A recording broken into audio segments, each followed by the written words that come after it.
फरक आहे का? म्हणजे स्वामींचं अस्तित्व दोन्ही ठिकाणी आहे, पण तरी देखील त्यातली सूक्ष्मता जर आपण बघू लागलो तर ती काय आहे नेमकी? सगळ्यात आधी आम्हाला ते समजावून सांगा. श्री स्वामी समर्थ.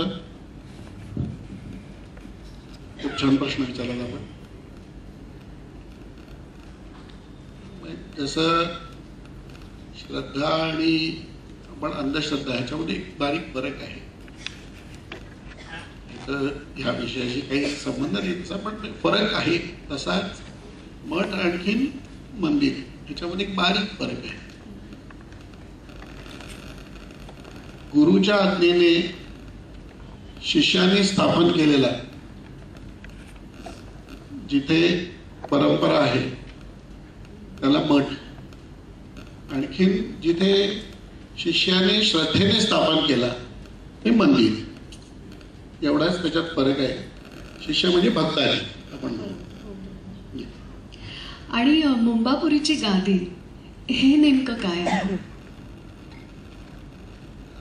बऱ्याच लोकांना मुंबापुरी गादी हा विषय माहीत नाही, आणि तुम्ही खूप जे प्रश्न विचारताय त्याच्यामुळे बऱ्याच लोकांना याच्याबद्दल नक्कीच फायदा होईल. सर्वप्रथम मी सुरुवात करीन स्वामी सूत महाराज यांच्यापासून. ही स्वामी सूत महाराज कोण होते, आणखीन त्यांनी ही गादी जी स्थापन केली ह्याचा पूर्व इतिहास थोडं सांगतो. की हरिभाऊ तावडे, ऐकू होतं गावात? ऐकू असेल तर पूर्ण काढून टाका प्लीज. नाही. हरिभाऊ तावडे म्हणून विले गावचे होत असलेले शिक्षणासाठी मुंबईत आले. शिक्षण पूर्ण करून म्युन्सिपाल्टीमध्ये नोकरीला लागले.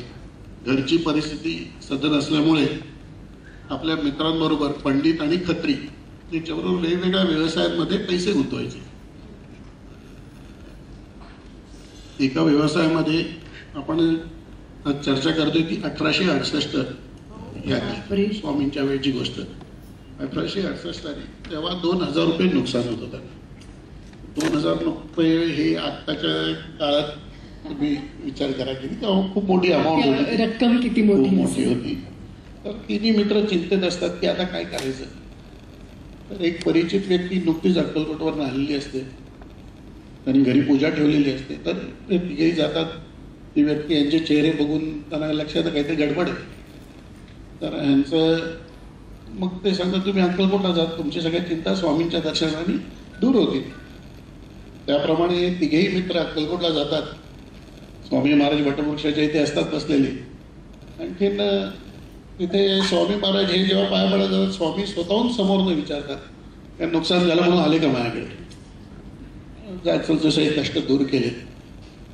त्या काळी अक्कलकोटला जाणं म्हणजे आता आपण जसं जातो, आज गेलो उद्या परत आलो, तेवढं सोपं नव्हतं. अगदी ट्रेन सोलापूरपर्यंत देखील पोचायची नाही. स्टेशन देखील नव्हतं सोलापूर. त्यामुळे सोलापूरपर्यंत स्टीम इंजिननी जायचं. पुढे बैलगाडीचा प्रवास.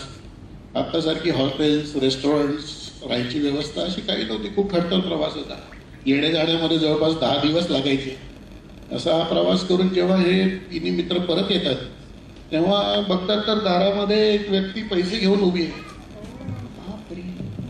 अरे बाबा ना, होतात कुठे तुम्ही? मी 4 चक्रा मारल्या तुमच्याकडे, तुम्ही माझ्याकडे जो व्यवसायात पैसे गुंतवले त्याच्यात हा फायदा झाला आणि तो घेऊन येतोय. 4 दिवस 4 वेळा घेऊन गेलो तुमच्याकडे. आणि असं लक्षात येतं की जेवढं नुकसान झालंय त्याच्यावरती आणखीन फायदा झालेला आहे. अशी स्वामी कृपेची प्रचिती आल्यावर खरंय.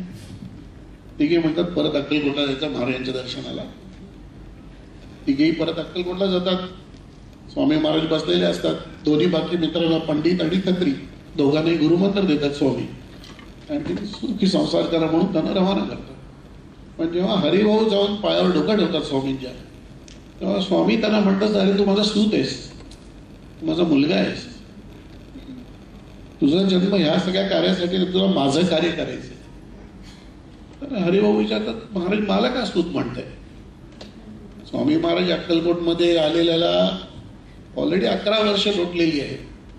बाळप्पा महाराज, चोळप्पा महाराज, आनंदनाथ महाराज अशी पूर्ण प्रभाव आहे सगळ्या भक्तांची, शिष्यांची आज स्वामींच्या भोवती आहे. पण ह्या काळामध्ये मुलगा कोणालाच स्वामींनी म्हटलेलं नाही. शिष्य, लाडका शिष्य असं. पण आणि मी तर काही सेवा पण नाही केली तुमची महाराज. मी तर माझं कष्ट, माझे प्रॉब्लेम घेऊन तुमच्याकडे आलो. स्वामी महाराज हसतात, जवळ बोलवतात, मांडीवर बसवतात आपल्या स्वतःच्या आणि सांगतात, जर माझं पोट मोठं आहे, जरा बघ पोटावर हात ठेव पाहिजे.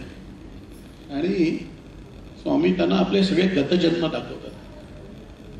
स्वामी महाराज अक्कलकोटमध्ये आलेले असताना स्वामींचं वय 700 वर्ष आहे. 700 वर्षापूर्वी हस्तिनापुरामध्ये छेलेखेडे गावी एक 8 वर्षाचा विजयसिंग नावाचा राजपूत मुलगा वटवृक्षाखाली एकटाच गोट्या खेळत असतो. एक भगवंताचा डाव, एक स्वतःचा डाव. हे मी जे सांगतो हे स्वामी महाराजांनी स्वामीसूत महाराजांना जे दाखवलं बरोबर, हो. त्याचं वर्णन करतो मी. आणि ह्याची आपल्याकडे हस्तलिखित तेव्हाची पोथी आहे, प्रत आहे. तर 8 वर्षाचे विजयसिंग वटवृक्षाखाली एकटाच खेळत असतो. भगवंता तुम्ही खेळा, स्वतः भगवंताचा डाव एक खेळायचा, एक स्वतःचा डाव खेळायचा. आणि जसं प्रभू रामचंद्रांचा 2 प्रहर लोटल्यानंतर जन्म आहे, तसं 2 प्रहर लोटल्यानंतर धरणीतनं ओंकार निघायला सुरुवात होते. धरणी दुबंगते आणि स्वामी महाराज प्रगट होतात 8 वर्षाचे. जसे भागवतामध्ये वर्णन आहे की भगवान श्रीकृष्ण 8 वर्षाचे वसुदेवाच्या पोटी जन्माला आले. मग त्यांच्या विनंतीवरती मग त्यांनी बालरूप धारण केलं. तसे आपले स्वामी महाराज 8 वर्षाचे प्रगट झाले. आणखीन विजयसिंग विचारतो, डोळे झाकतो पहिले तर, कारण तेज प्रचंड असतं स्वामी महाराजांचं. डोळे झाकतो, विचारा. तर स्वामी महाराज आपलं तेज कमी करतात. मग कोण आहात तुम्ही? स्वामी महाराजांनी आपलं पहिलं नाव जे सांगितलंय, माझं नाव नृसिंहभान, मी तुझ्याशी खेळायला आलो.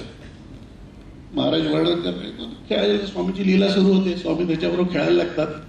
गोट्यांचा डाव सुरू होतो की जो पुढे आपण बघतो, गोट्यांचा आपण आत्ताच ऐकलं की स्वामींच्या आयुष्यामध्ये गोट्याचं खूप महत्व आहे. तसं पुढे तर गोट्यांचा डाव खेळायला सुरुवात होते. नंतर संध्याकाळ झाल्यावरती विजयसिंग म्हणतो की चल आईकडे, मी तुला ओळख करून देतो, माझा नवीन मित्र आहे. आणि मग घरी जातात. मोहनबाई आई असते विजयसिंगाची. तर स्वामी सांगतात की मला दूध पाहिजे, दूध दे. तर मग गाय तर भाकड आहे, बाळा ना दूध देऊ तुला. म्हटलं जा ना भांडं घेऊन. तर भांडं भरून ती गाय दूध देते. अशा स्वामीच्या लीला पुढे. आणि तो मग महाराज दाखवतात, तो विजयसिंग म्हणजे तू, त्या जन्मातला विजयसिंग म्हणजे तू आहेस की ज्याच्याशी मी पहिल्यांदा संवाद साधला, ज्याच्या घरी मी अन्नग्रहण पहिलं केलं. आणि नंतरचे पूर्ण 700 वर्षाचा प्रवास जो आहे वेगवेगळ्या जन्मातला, हा स्वामीसूत महाराजांना ते दाखवतात की तू का माझा सूत, मी तुला आणि आता तुझा हरिभाव म्हणून जन्म झालाय. कर्माचे भोग कोणालाही चुकले नाहीत. ते जे भोग भोगायचे ह्या 24 वर्षाच्या वयामध्ये तू भोगलेस. आता ह्याच्या पुढचं कार्य तुला माझं करायचं असं म्हणून ते भगवी वस्त्र काढून त्याच्या अंगावर टाकतात. स्वामीसूत हरिभाऊचे जे स्वामीसूत झालेले असतात. स्वामीसूत महाराज विचारतात स्वामींना, स्वामी मला सेवा सांगा काहीतरी. स्वामी म्हणतात मला सफेद सफेद घेऊन दे. तर स्वामी तुम्ही दिगंबर, तुम्हाला सफेद काय देणार मी? स्वामी आपला उजवा पाय पुढे करतात. चांदी सफेद म्हणून चांदीच्या खडावा घडवतात ते मुंबईला गेले स्वामीसूत महाराज. त्याच्यावरती शंख, चक्र, गदा, पद्म ही विष्णूची सगळी चिन्ह म्हणजे स्वामीसूत महाराजांना स्वामींनी दाखवलेलं असतं अवतार घेतल्यावरती, त्यांचं खरं आहे. तर ते सगळे त्याच्यावरती छान कोरून त्या चांदीच्या पादुका मुंबईवरनं बनवून घेऊन जातात अक्कलकोटला. स्वामी महाराजांच्या पायात घालतात. स्वामी महाराज 14 दिवस रात्र आनंदाने त्या धारण करतात. सर्वसाधारणपणे स्वामी महाराज रात्री पादुका ज्या काय होत असतात त्या खडावा पायात त्या काढून ठेवायचे. पण ह्या पादुका 14 दिवस रात्र स्वामी महाराज धारण करतात.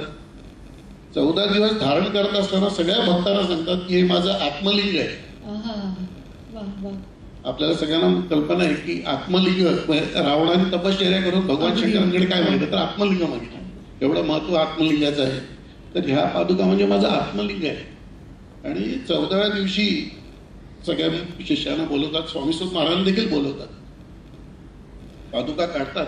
डोक्यापासून पायापर्यंत स्वतःच्या शरीराला महाराज चोळतात त्या पादुका.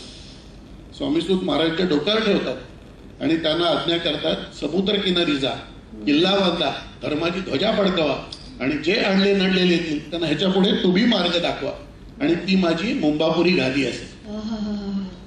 म्हणून ही जो मठ आहे त्याला मुंबापुरी गादी हे महाराजांनी म्हटलेलं आहे. अक्कलकोट गादी आणि मुंबापुरी गादी माझी, वा. असं स्वामी महाराजांनी आपल्या 2 गाद्यांचं विश्लेषण केलेलं आहे. वा. आणि ते कार्य, ते सेवा कार्य आता तुम्ही देखील सांभाळत आहात. तुम्हाला स्वामी प्रचिती आलेली आहे का? तुमचं चेहऱ्यावरचं जे तेज आहे ते खरं तर खूप सांगतंय. तुमच्या बोलण्यामधली जी प्रतिभा आहे ती सुद्धा अशी ओसंडून वाहतच होती. पण प्रचितीचा एखादा अनुभव असेल, बरेच असतील, एक आम्हाला ऐकायला आवडेल. प्रचिती म्हणजे प्रत्येक श्वास हा स्वामींचा प्रचितीचाच असतो. मठामध्ये जेव्हा सेवा करत असतो तेव्हा येणारा प्रत्येक भक्त आपली प्रचिती घेऊनच येत असतो. वा.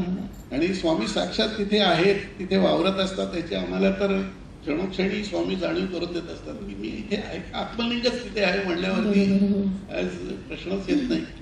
आणखी एक भक्त आहे की आता आमचं एक प्रसन्न शेट्टी म्हणून एक आमचं एक सेवेकरी आहे मठातला. त्याची बहीण खूप खूप आजारी होती. म्हणजे डॉक्टरांनी सांगितलं आता काही तास शिल्लक आहेत, सगळे पॅरामीटर्स जवळपास फ्लॅट होत चालले होते, ICU मध्ये होते. सगळ्या नातेवाईकांना बोलून घ्या. जवळच हॉस्पिटल होतं, तो धावत धावत आला, पादुकांमध्ये डोकं ठेवलं आणि डोळ्यातनं जे पाणी वाहत होतं, नुसता अभिषेकच जवळपास झाला त्या अश्रूंनी त्याचा. आणि स्वामींना म्हणला स्वामी काय आता, बहिणीचं वय जेमतेम त्याच्या 30-32 वर्ष वय. आणि डॉक्टरांनी सांगितलेलं आता सगळ्यांना बोलून घ्या, आटपला आता सगळं, काही फार नाही. आणि स्वामींना आता तुमच्यावरच स्वामी सोपवलंय सगळं. आणि असं म्हणून तो परत हॉस्पिटलमध्ये गेला. तोपर्यंत सगळे पॅरामीटर्स नॉर्मल यायला सुरुवात झालेली होती. असे काही अनुभव, म्हणजे कॅन्सर पेशंट काही तिथे स्वामींना साकडं घालतात आणि बरे होऊन आपल्या परत दर्शनाला येतात. असे काही आमचे तर घराण्यात तर अनुभव एवढे आहेत की खूपच आहेत. तुमच्या आता कुटुंबाची किती वर्षांची सेवा आहे? ही आता आमची 5वी पिढी. वा वा. स्वामीसुत महाराज आमचे खापरपंच. वा वा वा वा. खरोखरच प्रत्यक्ष स्वामींचा साक्षात्कार ज्यांना लाभला अशा पिढीतले आपण आहात. आणि आज आपण स्वामी दरबारात यावं हे आमचं परम भाग्य आहे. आणि खरोखरच स्वामींची कृपादृष्टी तर आपल्या घराण्यावरती आहे. पण आज आता आम्ही जेव्हा चेंबूर मठात येऊ तेव्हा आपण जे सांगितलं ना, तो जो इतिहास आहे, तो चरित्र इतिहास पुन्हा एकदा मनात जपत तिथे स्वामींचं दर्शन घेऊ. आणि ती एक महत्वाची अलौकिक जाणीव आमच्याबरोबर नेहमी असेल. आपल्या शास्त्रात नेहमीच सांगितलेलं आहे की कुठल्याही तीर्थक्षेत्राला तुम्ही जात तेव्हा त्याचं स्थान महात्म्य ते पहिलं आधी माहिती करून घ्या. आणि मग त्या स्थानावर तुम्ही दर्शन घेतलं तर नक्कीच तुम्हाला आणखीन त्याच्यावर फलप्राप्ती होते, वा. आणखीन तुमची भक्ती वृद्धिंगत होते, कारण तुम्हाला त्याचं महात्म्य माहिती असतं. बरोबर. जास्त श्रद्धेने तुम्ही दर्शन घेता. अगदी अगदी.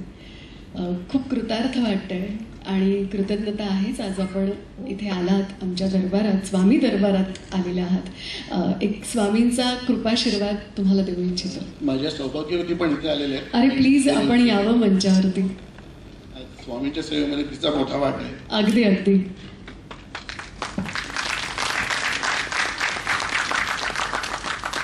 त्यांचं नाव घेऊया का आपण? दामिनी विजयनाला. वा. फोटो काढतो.